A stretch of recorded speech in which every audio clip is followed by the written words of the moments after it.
The diet of longevity in Sardinia is more a verb than a noun because there were at least 3 phases. Okay. Until about 1960, believe it or not, most of what they ate was bread and cheese.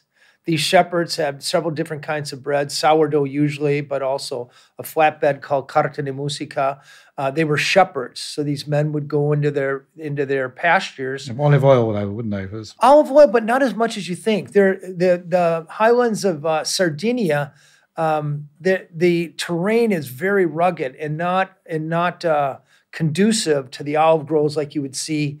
Actually, more mastic oil, believe it or not, in the 40s and 50s. But to your point, olive oil is now ubiquitous in Sardinia. In about 1960s, roads came in. And remember, centenarians were alive. They were middle-aged in 1960s. Amazing. Their diet shift. They were still poor people, and they relied very heavily on huge gardens. And pasta started to come in. But there's more gnocchi than there is pasta. A lot of dishes made with fava beans. And of course, their celebratory food was pork. Never beef, very little chicken. But on average, about 5 times a month, they would eat pork, the family pig. 5 times a month. So this is a very, very low level of meat eating you're describing. Very low level. The average and American... I guess if they're in the mountains, they're not eating a lot of fish either? No. In fact, you can see the ocean from the blue zone of Sardinia. But I met several centenarians that first time they ate fish in their life when they're in their 20s. Okay. And that's because it took a day to get to the sea. They didn't have a fishing culture, but maybe they get some fish. But by the time they got it back up to their village, it stunk. So you'd see this sort of dried cod once in a while, bacalao, they called it, and they reconstitute that. But it wasn't. We tend to think fish is associated with longevity, but not a lot of fish in the blue zones.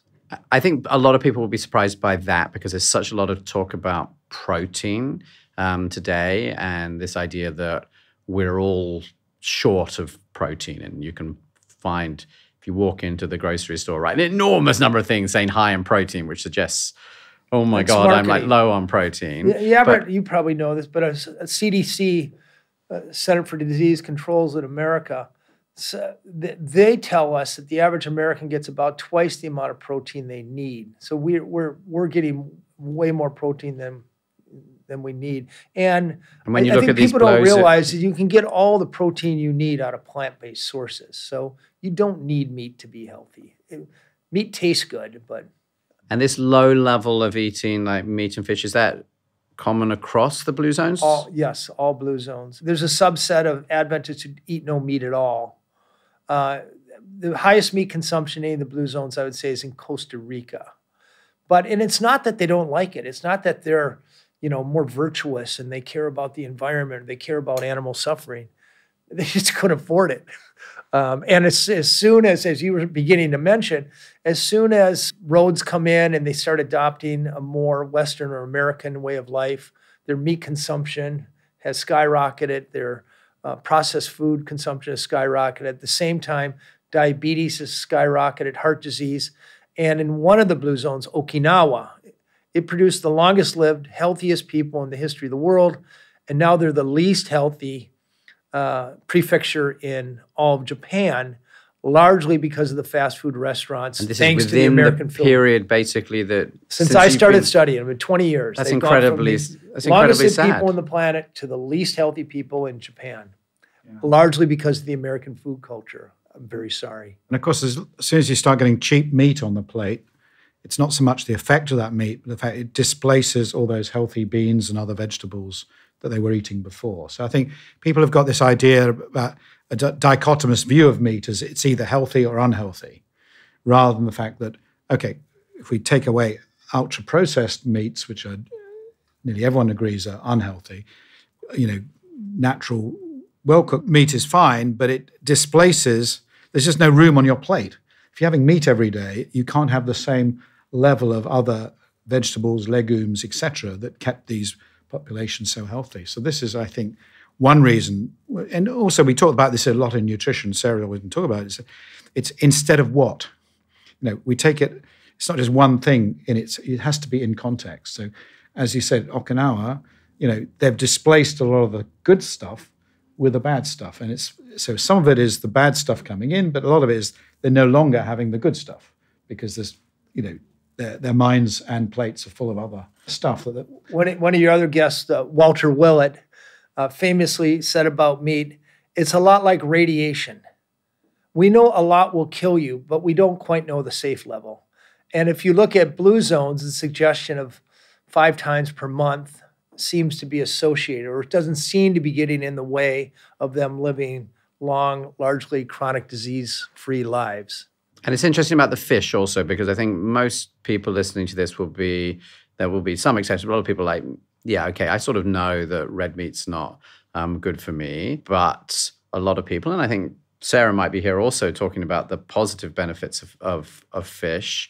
So it's quite interesting that is not I'm not something saying that it's not good for I know you. you're not saying it, but you're not saying it's interesting that hasn't been an essential component to be a blue zone, because I might have expected that to have been like, they will definitely be eating quite a lot of fish in their diet as a complement. So, maybe not a huge total amount of calories, but that was a really important nutrient. But it sounds like you're saying that actually fish eating is not essential to being one of these blue zones and being that's an right, essential for area. sure it's not. But you have to realize, as I said before, the diet's a verb.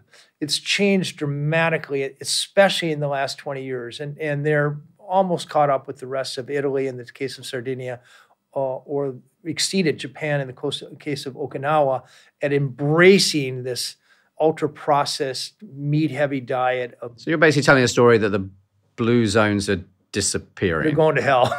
Is that really the sort of... Well, which is quite sad, because we're all reading everything about how our climate is being destroyed and the world is falling apart, and you have been seeing almost in your own lifetime the way in which these patterns that were so healthy are falling away. That's right. But yes, and it's even hard to be isolated, though, isn't it? I mean, yes. That's the other thing, is you get contaminated by cultures and pressures and marketing that's global, and so it's very hard for these, say, mountain villages, around the world to stay isolated in their bubble.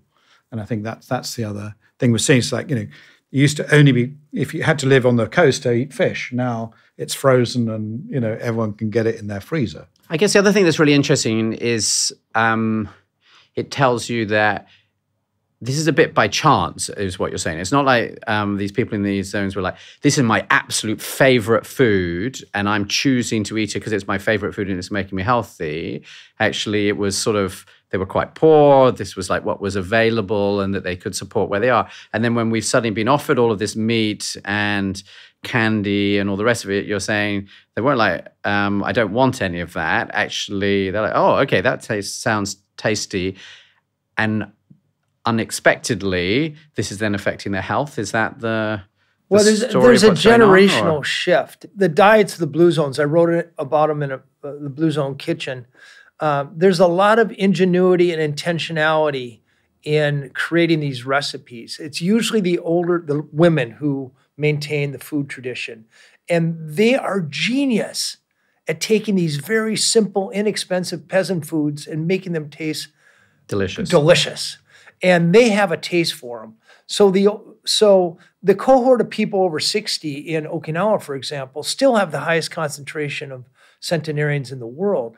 It's the 20-year-olds who started eating the burgers and the Kentucky Fried Chicken, and their taste buds have been napalmed, and they're now used for the richer, fattier, enhanced flavor. You immediately play straight into my guilt as a parent about the fact that I'm not bringing my children up well enough to appreciate the sort of food that I know is good for their health. They were exposed to all of this very easy to eat food, which tastes really sugary fast and lots of meat and all the rest of it.